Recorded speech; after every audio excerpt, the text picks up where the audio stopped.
BYU basketball drops 2 spots. They're out of the top 10 for the first time this season. Why the drop? The voters are jerks. Kelly says, well, they looked average against the Utes. Not saying they are average, but I think that's why they dropped. 2 spots? I mean, they went 2-0 last week. Beat a bottom feeder in the Sun Devils and beat a rival. Tom says, well, they bumped a pair of undefeated teams up over the Cougars. So as a BYU fan, I'm sad, but I'm not mad. We keep winning. We'll do just fine. I'm furious. You are not furious. You are playing radio. Come on, dude. The constant lack of respect. Uh-huh. You're more with Joshua. Who cares when in March? You agree with Tom. Keep winning. You'll do just fine. Well, duh. That'll always be the case. Yeah. Welcome to college basketball. Welcome to the world. Keep winning. Yeah. I think the question is this team a top 10 team? That's the question. Is this a team that should have little trouble sliding into the second weekend? Top 10 teams traditionally are expected to do that. Be in the final 16. Right. And then, matchups and who plays and whatnot. But there should be nothing that prevents a top 10 team, barring injury and all things being equal, from getting to the second week. So the voters are saying, no, this team is not a top 10 team. Doesn't mean they can't get there, but that's the question. Not whether they're 9th or 10th or 8th. Is this a top 10 team? That's the legitimate question that reflects the poll. The actual literal standing is debatable, 1 or 2 or 3 spots. I understand that. That's pointless. But to ask yourself and discuss, is this a legitimate top 10 team? That is the overriding issue as I see it, reflecting these rankings. I believe they are, but it is hard to prove. I think the games that they played in the non-conference and what we've seen from them in the conference going on the road, which isn't easy. Not that Kansas State's great. Obviously, the Utes have their problems. Because top 10, if it's going to come down to the tournament, it's really are you top 16. And if you look at teams 17 through 32, are they going to beat those teams and get to the second weekend? And I think they are. If you're a top 10 team, the answer should be like 80% yes. I'm comfortable with saying that now. I mean, I saw them play all those teams, and I think they'll take them. The one that got them was Connecticut, and they had some other close games, but you have close games in the NCAA tournament too. And Connecticut is another team that I would view as top 10 and not a team that I would think BYU, I don't think any of us think BYU would see UConn until the round of 16 or the round of 8. Okay. And that is the only game they have lost. But that's Connecticut. I want to focus on BYU. But, Clemson is a kind of team, and you saw them play Clemson, and they beat them. And that's the kind of team you'll run into in the second round that will be standing between somebody in the Sweet 16. Yeah, and I didn't think that was a phenomenal comeback against Clemson. But they flirted with danger, so you're like, Yeah. Obviously, we'll see more tests. Texas Tech would be in that group. And then obviously we'll get a read because there are other teams that are top 10 teams like Arizona and Iowa State and Houston, and we'll see them play them. So as I sit here right now, I don't know that I consider them a top 10 team. Loosely. They could go out in the second round? Yeah. Their method to win, it's not wide. It's very narrow. See, and that's the kind of thing that we usually get a really good read on in the second round of league. And in these big leagues now, we don't get to see that anymore. The second time through the conference, I mean, they're always familiar with you. We've had multiple coaches and ex-coaches come on and say, in conference it's familiarity. But there's a little bit of change from year to year. Guys get better, players come and go and all that stuff. The second and third time they see you in conference, and they only play 3 opponents twice.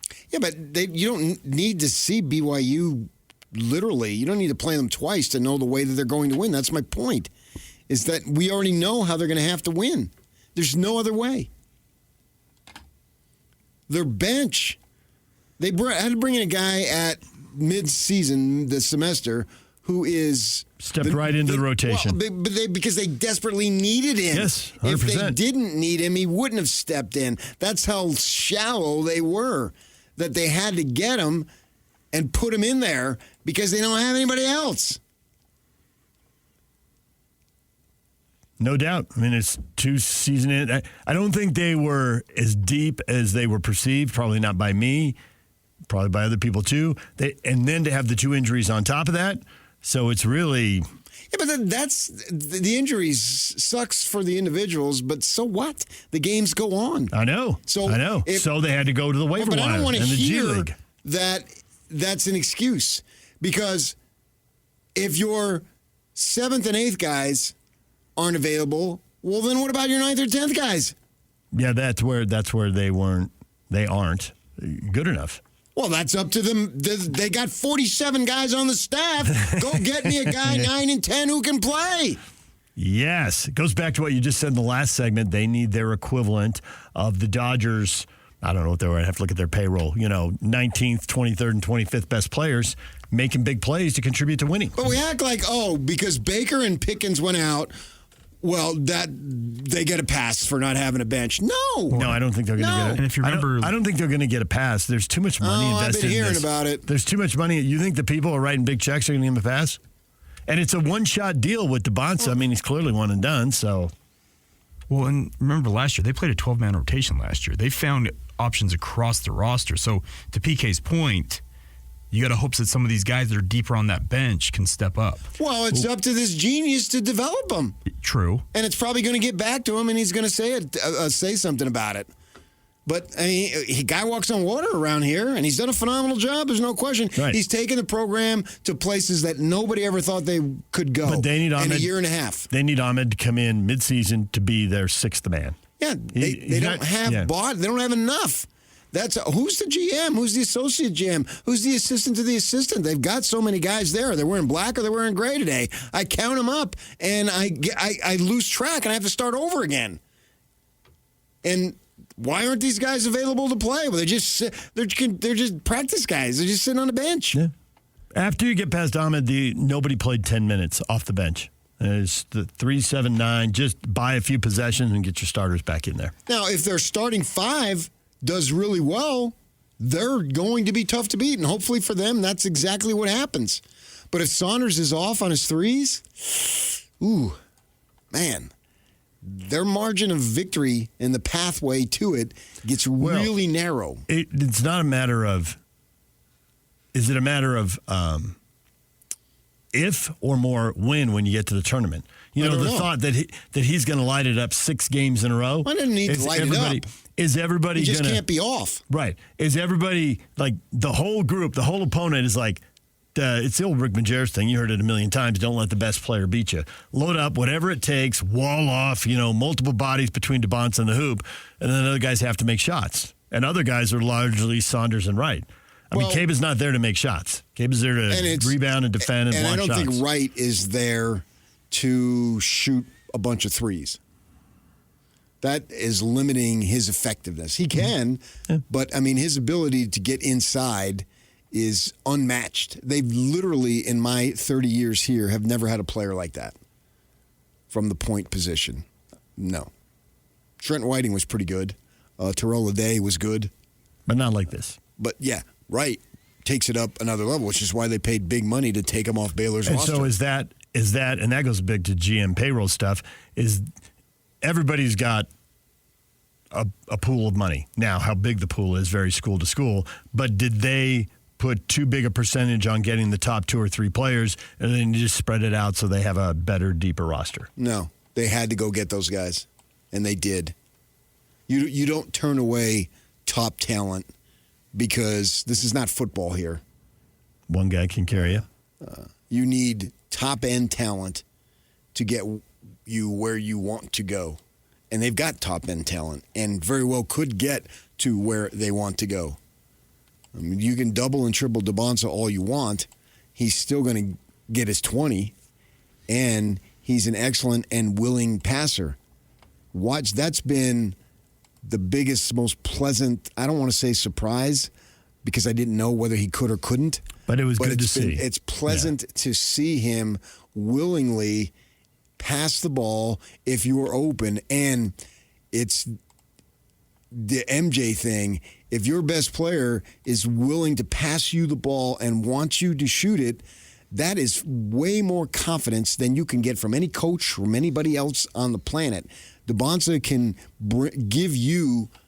improve your confidence because he's willing to give you the ball, because he believes that you can make that shot.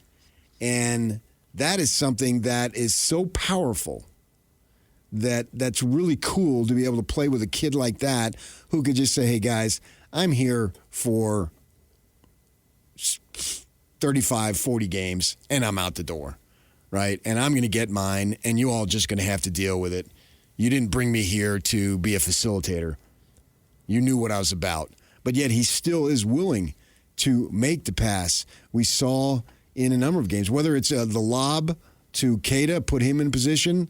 That's to me, when I watch basketball, I want to be entertained, obviously, and that's the most entertaining aspect of basketball, is to see the ball moved and being passed, and the open man takes the shot.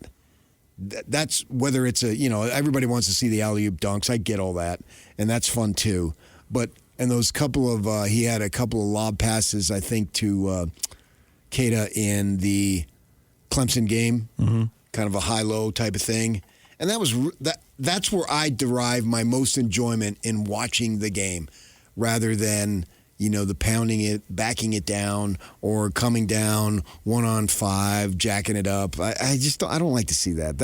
That's not as fun. And to watch him pass the ball, but I think for Saunders, he's going to have to be. He doesn't have to be blazing hot, but he can't be ice cold. Yeah, I think that's true. And when they get in a tournament, if he is normal, Saunders, then I see them, yes, I definitely see them in the Sweet 16. And I think that's about as far as you can project, because you don't know who you're going to play. You have an idea. You don't know who you're going to play anyway. But you know you're going to play a team you should beat in the first round. And you know you're going to play a team you most likely should beat in the second round. And then it's all, from that point on, it's open. So, yeah, if I'm betting today, yes, they do get to that second weekend. But I'm not being 100% totally shocked if they don't. That's what keeps these guys up at night, is that, man, cold shooting. What are you going to do there? If they have two of the three cold, they're in big trouble. They are. Because they don't have anybody to come in with the loss of Baker. And I don't know about Pickens because I never saw him play in BYU's system.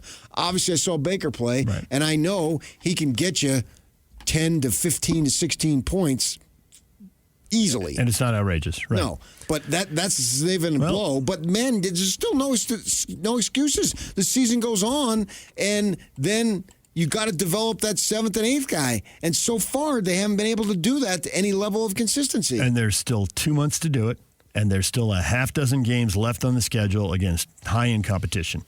Half dozen games left against teams. It's pretty easy to project them into the Sweet 16. So that's a lot of opportunities to test guys. And 2 months, that's enough time for guys to improve. And the NCAA tournament's full of stories of guys who didn't do much all year and then hit a big shot or two. Sure. It happened. I appreciate your rosy outlook, but right now I don't see it. Well, I know. I don't either. I'm just saying there's 2 months left to make it happen. The story doesn't have to stop now. Right. I mean, to your point, you've got all these player development guys.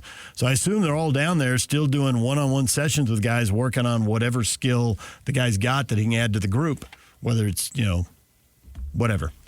But it seems that Young is reluctant to tap into them. Yeah, I think the box score just in the most recent game screamed that. That was a competitive game, competitive road game, and there was only one guy on the bench who was willing to play double-digit minutes. Now, I will say, I think that he understands the rivalry. It doesn't take much to understand it. Mm-hmm. I think he and them, I could argue, wanted to win this game more than any game on their schedule. And so he really shortened the rotation because he wanted to make sure he did everything in his power to get that. When he talked about how Saunders had never won there, and now is his senior, and this was literally going to be his last chance. So my suspicion, and that's all it is a suspicion, is that we'll see a little bit more of an extended bench in other games. And what do they got? TCU tomorrow? And I think we'll see that because I think they really, really want, and you want to win every game, I understand that, but I think even more so get an opportunity, you need to get a leg up on your rival. I get that, but their rotation wasn't that different against Kansas State.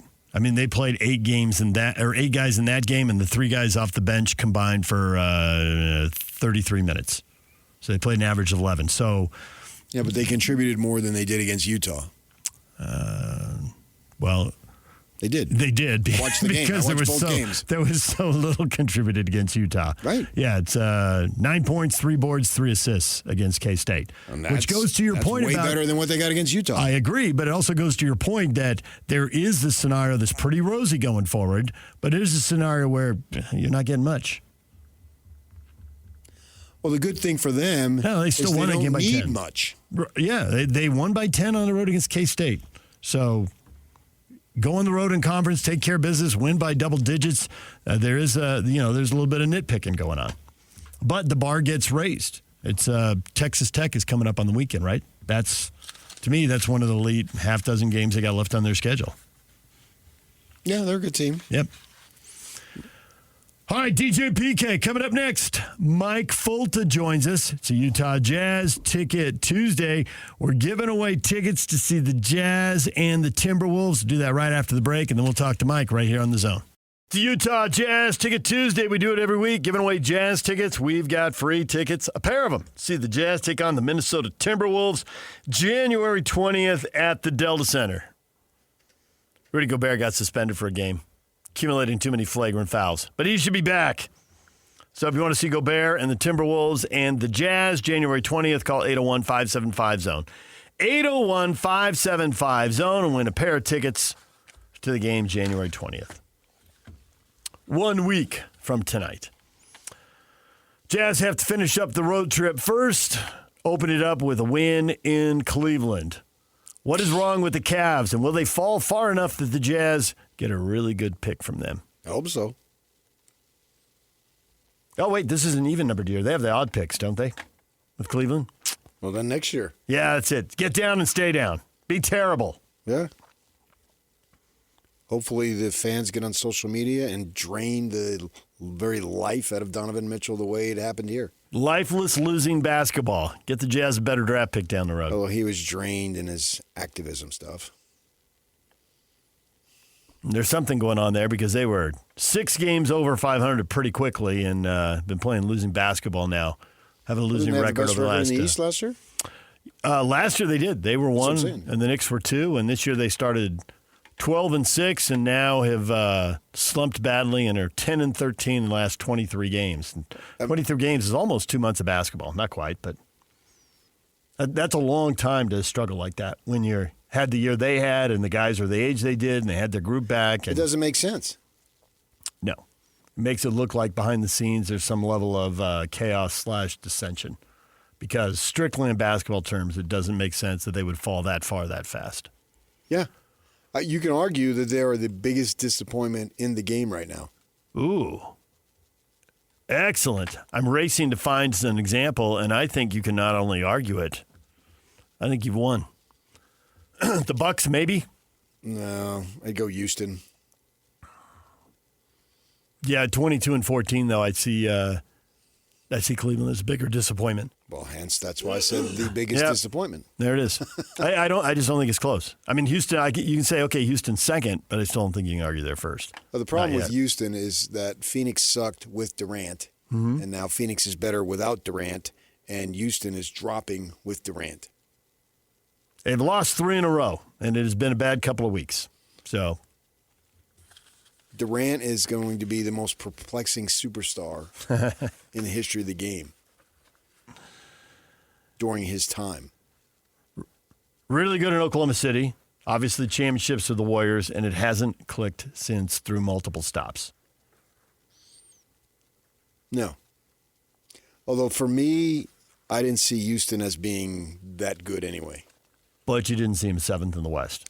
Yeah, but I mean it's seventh, but you're half a game out of fifth. They have to get to the conference final to consider it a success. Well, Durant at his age, I would think you would expect more, but championship. I don't see where they're that good.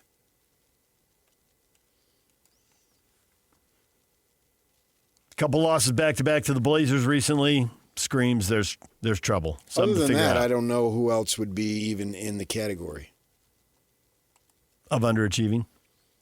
Everybody else is where they're supposed to be. Maybe Sacramento just being worse than they shouldn't be 10-30. Right. Well, the Pelicans shouldn't be 9-32. Oh. Or you put it all on Zion. I mean, he's been the Clippers. The Clippers were, but it seems like they were a massive disappointment. But they seem to be rolling and turning it around and digging out of the hole. They'll get back to 500 here at some point. Right, I expect that. You can put the Clippers on the list. You're right. You can put the Clippers on the list. But I'm a little bit of not biased, but recency bias. Yeah, but they're playing well now. Yeah, they're playing. Yeah, it was a disastrous start. Yeah. I mean, they're 8-2 in their last 10. And you go 8-2 in any 10-game stretch. Yeah. And that's good ball. They started 6-21, and now they've gone 10-2 in the last 12. So turning it around as of and won mid-December. 3 in a row. And so I expect them, when we get to the middle of March, to be solidly in. And can be dangerous. But then Kawhi Leonard will have another injury or something. DJ PK and Mike Folta joins us, radio voice of the Utah Hockey Club. Mike, good morning. Good morning, guys. How are you? We got a big date with the Toronto Maple Leafs today, which is like the Lakers of the NBA. So it should be a fun one at the Delta Center tonight. Late one, 8:22 puck drop. I know that's past your guys' bedtime, but we're making it work over here on Mammoth Radio. Okay, I'm going to have some warm milk and take a nap in order to be able to watch that puppy. Don't worry, we'll have some radio highlights cut for you, PK. So take your dad nap, get some rest in, and we'll fill you guys in. But we're charged up about it because this team is playing pretty well right now. We have a point streak going on, and it's a big stretch for Utah. These 7 games at home here in the middle of January. And so far, they've done a pretty good job making the most of it. Slipped up a little bit in the last game against Columbus, but still managed to get a point out of that game. And you have a great opportunity against a really good team in Toronto who's red hot. I mean, they have points in 10 straight, had a big win against the Avalanche last night in overtime. And we're hoping that the altitude is going to catch up with them tonight at the Delta Center. Have you got any math on that? Because in basketball, we've heard that forever. Teams coming into Utah on the second night of a back-to-back, the Jazz winning percentage goes up. Teams playing at elevation, major disadvantage. David Locke dug up numbers over years that playing at elevation, Denver and Utah have the 2 truest home court advantages in the league. So this is both of those things because Toronto's in Colorado and now in Utah back-to-back. How big an advantage is that? You got any data on that, or is it all gut instinct? I don't. That's a great point. I'll have to dig into that. I don't, but I've asked one of our strength coaches, the guy who oversees kind of the health and wellness of the players and rest and recovery, Devin McConnell, about that. And I'm like, is there anything teams can do to adjust to altitude? Because Utah has to deal with it too when we come back from these long road trips. Because according to Devin, as you go out to lower altitudes, you kind of lose your mountain lungs, basically. And so it's an adjustment to come back, even for those of us who have been here a while. Now, I would imagine that those of us who have lived at elevation for a while just kind of get used to that change. But the Mammoth has to deal with it as well when they come back from the road. And Devin was telling me that, and then they have all these high-tech gizmos and gadgets where they're measuring guys' oxygen intake and heart rate and things like that. Devin was telling me that it takes a couple days to get used to the altitude, and most teams travel in the day before. So, physiologically speaking, these teams aren't necessarily up to speed. They aren't up to our speed if we've been at home at altitude for a while. And there's really nothing you can do to train for it or prepare for it or get used to it. You might see teams take shorter shifts throughout games, so they'll be out there for 30 to 45 seconds instead of 45 seconds to a minute. That's a small adjustment teams will make when they're tired or they're sucking air. But truthfully, I don't have any numbers. I would love to study that a bit more. But our strength coach, Devin McConnell, was saying, there's really nothing you can do to try and mitigate that. This homestand, we pointed to it for weeks and months. It's exactly like we did last year, right? And it's sort of funny in that they find themselves in the same situation. You're around the team. Now, you don't want to make too big of a deal because you don't want to play tense. You want to be free and loose and all that stuff. How much conversation is that we got to make headway right now? And is it almost becoming an obstacle rather than, hey, let's just go out and play the game and be loose and that type of thing? Yeah, that's a great point, PK, because I think last year at home, we saw this team struggle. We saw this team struggle trying to make a new impression on this Utah fan base. And we even heard from the guys and head coach Andre Tourigny saying, we were gripping the stick a little bit too tight. And I think we've kind of put those days behind us this year. Home record's been better this season. And you start this homestand. You won the first couple games of the homestand too. So that helps. You kind of get the monkey off the back a little bit. That eases some pressure. But you're talking about last year. Last year this team went 3-4. So they had a losing record during our January 7-game homestand a year ago. And that kind of put us behind the 8 ball, where this year you get off to a good start. You pick up 5 out of the possible 6 points to start the homestand. And it's going to get a little tougher. The competition gets stiffer tonight with Toronto coming into town. But I think getting those first few out of the way and kind of learning from last year have helped this group. How much does it matter to add in a game where you need a lot of people, right? You got 4 lines, you got half dozen defensemen over here. How much does it matter to add Peterka and to get the numbers that he's putting in? Because there are stretches of his team where goals are hard to come by, and he's a guy who can score in bunches. Oh, that's why he was brought in, right? Yeah. And we saw this team last year that had a lot of good analytics. They did a lot of the good things offensively. They got to the hard areas of the ice. They got the puck to the middle. They created a lot of scoring chances, but they just couldn't finish.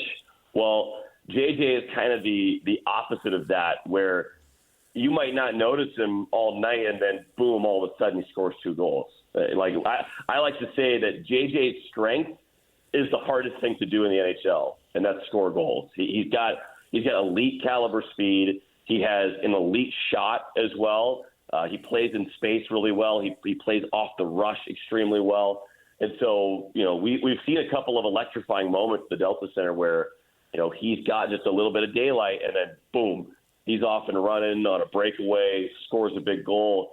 And it changes the dynamic of a game when you have a game breaker like that. It's kind of like in basketball, a guy who can just go and get his own shot. Like, you don't need to operate any fancy offense or run any sets. You just have a guy who can go and get a bucket, and JJ Peterka is a bucket getter, and that's something that this team has needed in stretches this year. And the goal scoring hasn't been off the charts this year. I think this team likes where it is offensively, but they might need a few against a pretty high-powered Toronto team tonight. They're one of the top scoring teams in the league.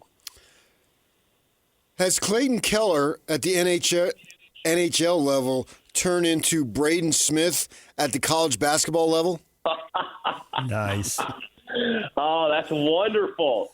Well, Clayton Keller would have to be the best assist man in Western Conference history for him to be Braden Smith. Now, he's the Purdue point guard, for those who don't know, and you went to Purdue. Well, I mean, how could you not know? He's Some only may the not. Big Ten all-time assist leader. And you know the best part of that was that Braden Smith passed two Michigan State Spartans, Mateen Cleaves and Cassius Winston, to get to that mark. And guess where our TV play-by-play guy Matt McConnell went to school? Michigan East State. Lansing.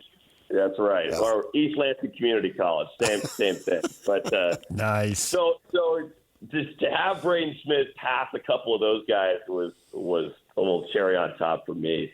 But if you want to get to Keller, I mean, he has kind of been that. And I like the analogy to the Purdue point guard because Keller's been dishing him out recently. He's got 3 straight games with multiple assists. Now, a hockey assist is a little harder to get than a basketball assist. But he has been unbelievable when it comes to setting up his teammates recently. And you know, we've talked, guys, about like getting to the hard areas. I used that phrase earlier, or establishing the interior of the ice, the inside of the ice. Clayton Keller is not a big guy. We list him at like 6 foot, 185, or somewhere in that. I think we list him at 5'10".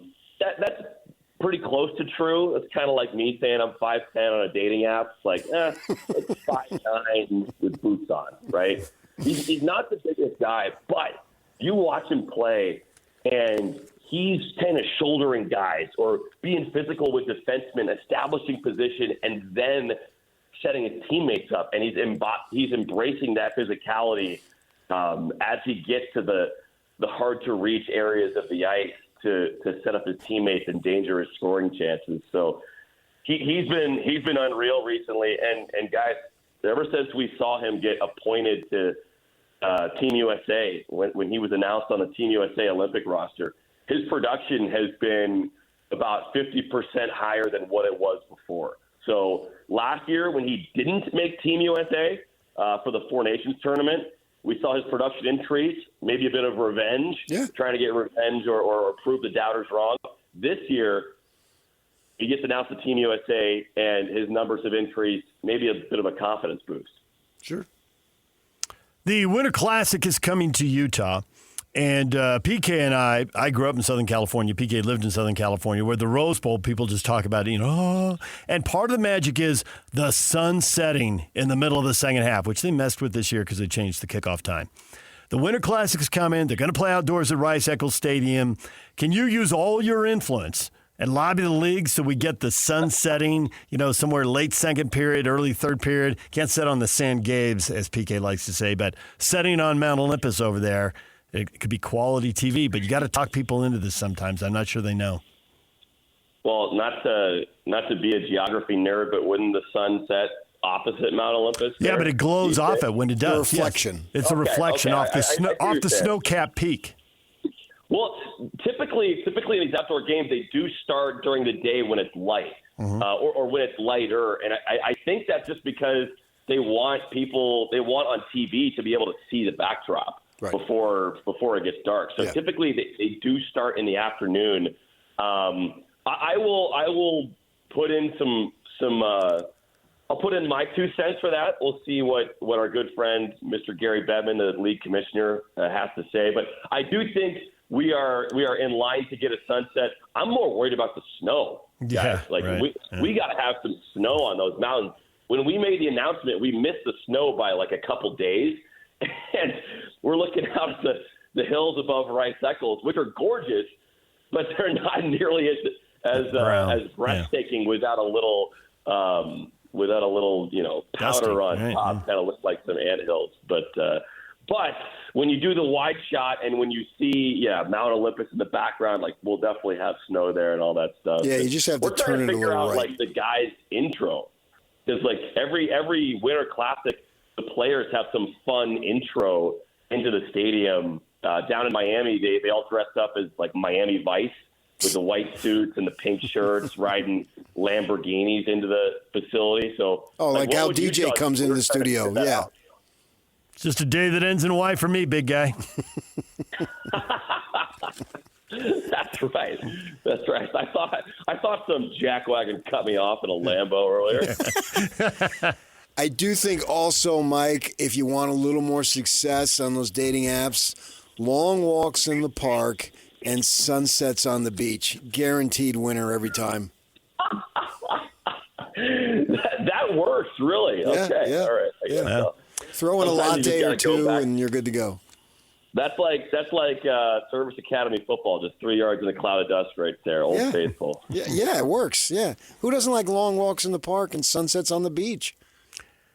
There it is. So we've covered Purdue point guards, dating apps, and Utah sunset geography. It's been a rock solid Utah Mammoth segment with you, Mike Folta. Nothing but the best. Nothing but the best. And Mike, guys. when you put that on the app and it works and you score, I want an assist like Clayton Keller and Braden Smith. That would be a primary helper. That's like a. I'll take the secondary assist. I made the pass right. that led to the pass. Yeah. All right. Thank you, Mike. Thanks, guys. We'll talk to you next week. Utah Mammoth Interviews are brought to you by Hercules First Federal Credit Union, growing stronger together. DJ and PK, it's 97.5, the KSL Sports Zone. Coming up, more football, guys on the move, headed to Michigan. Ute and Cougar, former players. The alumni are acting. What are they saying about the New World Order? We will get to that next. Stay with us. Whirls around and down. 97.5, the KSL Sports Zone is your exclusive home of the Utah Jazz. And we want to send you to the Delta Center to see the Jazz in action. Listen every Tuesday for the Jazz Ticket Tuesday Sounder at 30 past the hour, every hour, all day long. And if you're caller number 12, you'll be on your way to an upcoming game. Buy one, you'll get one free. It's Jazz Ticket Tuesday, every Tuesday throughout the NBA season on your radio home for the Utah Jazz. 97.5, the KSL Sports Zone. DJ and PK, it's 97.5, the KSL Sports Zone. Another day, another story about the transfer portal. I know you're excited, PK. Extending the football season. Celeste Moa, 5-star signee. Going to the University of Utah into the transfer portal. He had enrolled in winter semester, but now in the transfer portal, expectations are he'll end up in Michigan with Kyle Whittingham. BYU landing multiple players in the transfer portal yesterday, including Cal linebacker Cade Ulaave. And Jake Clifton from Kansas State? Or is it Kansas? Kansas State. Kansas State. You got, I mean, It's nonstop. conveyor belt of chocolates, man. You got to just keep up, man. The transfer portal season is the most important in terms of bolstering your lineup. Yep. That's just a fact. The high school recruiting, it's not useless by any stretch, but it is most definitely secondary. And it used to be the biggest thing, and it's not. You can't bring in everybody through the portal. You need a bedrock to the program, but the portal guys coming in, they got more experience. They're way more likely to end up on the 2 deep than a high school senior who's coming in for a true freshman year. So if you're looking at what's going to have more impact on next year for almost every school, it's going to be the transfer portal. Plus, then you have to add in the importance of whoever leaves. Well, that's both. Yeah, right. Coming and going. Yeah. Former Cougar quarterback Ryan Hancock and former Angel pitcher Ryan Hancock says, we're going to have to hear from a Ute fan about Big Bad Whittingham every time an excuse is needed, aren't we? Welcome to college football in the portal era. Time to get over it and move on. Unless you have millions to spare, nobody cares about your feelings. Well, in the world of sports, I don't think anybody cares. It's an interesting situation here because somehow they viewed that he was not going to be, and I use the word enemy in context, that he was going to be what? What do they call it? Like when a country is An ally? Yeah, thank you. That he would be more of an ally. He's not. That's where they mistook it. And former Ute, before you crack on Ryan Hancock while he's a Cougar, I would he's never piling on. crack on Ryan Hancock. I know you wouldn't, but, people would. Jake Murphy, former Ute, No, I'll crack on Jake Murphy. agrees with Ryan. Coach Witt is doing exactly what he should be doing, getting players from Utah that he liked. Coach Scally is doing exactly what he should be doing, anticipating this and getting his own from the portal. If you can't handle free agency every year, then NCAA football ain't for you. That's the reality of the situation. I don't think that Kyle Whittingham was going to be an ally for Utah, and it was going to be hands off. I'm like some godfather of Utah, and I'm going to do them favors, or I'm going to make sure nobody touches them or whatever. In the sports sense, he's an enemy. He's a competitor. Yeah. And he's going to compete for a high school player like Mo. Well, I mean, yeah, he's a transfer, but you get the point. The North Texas guy is taking a slew of kids over to Oklahoma State. The Iowa State coach took a slew of kids to Penn State. This is just how it works. Yes. We could probably find a third school. It's going to be true again. Right. And why did they think Utah was going to be any different? The fan base who's upset. Because Whittingham was our guy for 2 decades. And then well, 3, but 2 as head coach. I know, but he's not now. Now he's a Michigan coach. And so his job is to figure out how to beat Indiana, Ohio State, and Oregon. The Utah administration essentially was at least okay, if not wanted him to move on. You can go in between, and whatever your opinions are, that's what they're going to be, and I'm not going to bother to change them for you because they're not changing. Changing people's opinions is the most useless, wasteless activity that you could possibly do. Do something more beneficial and productive, but changing and screaming at people, you are this, you are that, and we see that in the real world all the time. It's such a waste of time. No one's changing anybody's opinions. The next award show that we see in Hollywood, we know what they're going to say. And we know what Steve Kerr is going to say. And then in 3 years, if he gets one of his own in there, then he's going to be quiet. I mean, we already know it. So why get upset about it? It makes no sense. Who cares? And that's the same thing here. The family of Whittingham, not all of them, but some of them needs to just back away and get off the social media, get off media. Don't have any media for that matter, because you're going to read and hear and see stuff. And in a few weeks, it's not going to matter anyway. In a few weeks, blow over. It will. And it's only going to get, for the Whittingham family, it's only going to get more intense. I mean, Michigan, Ohio State. Yeah, but that's their deal. That's what they signed up. He's particularly some of the folks, they get worked up. Well, the benefit is he's made millions. There is that. And he's going to make millions more. Right. So, over 8 million per year. You can't have all the good with none of the bad. So just let the bad slide off your back, because it's been way more beneficial than it has been bad. And it's not just the money. We've been to enough games, and you've been to road games too, but I've just seen it at home games. Like, the family loves the football. They love the game day. And because they're rooting for Kyle's team, there's way more winning than losing. You see them after a game. If you know some of them, and we do, they're beaming. They're beaming. Yeah. That was awesome. Great times. Yeah. Great times were had these last 21 years, and I believe you'll have good times at Michigan. And now with the social media, there's always jacknuts out there that, have some stupid moniker. You don't even know who they are, and they run their mouths. Yep. Tell them, and it's easy for me to say, because I'm not the one being criticized, and it's not my father, it's not my brother, it's not my uncle, whomever, not my husband, and I don't know that his wife is doing it. I'm just throwing it out there, you take it personal. So I understand. It's way easier for me to say that. I get ripped pretty harsh sometimes, and I try to have fun with it. Well, I mean, there's a guy, they posted a segment we did a day ago or a couple days ago. And basically, in the segment, to summarize, we said what Ryan Hancock and Jake Murphy just tweeted. And there's a guy, the next time PK says something of value will be the first time our local sports media's embarrassment. No, actually, we talked to, though. It's not, because we've talked to a lot of people in the industry, and we had 2 guys who we haven't conferred with just basically say what we said. So I get you don't like what we said, and so you want to take a personal shot. I hunt for it. I know you do, but I don't have the. But again, desire to be on social media as much as you guys do. Where'd you see that? It's on Twitter, and again, it's somebody. They don't put just a guy at the rest hat man, I guess. Well, I like to retweet that and say that'll never I will never say anything of value. I'm not a person I have very little values. Okay. So why would I say anything of value? Yeah, just stop now. Wasting everybody's time in this.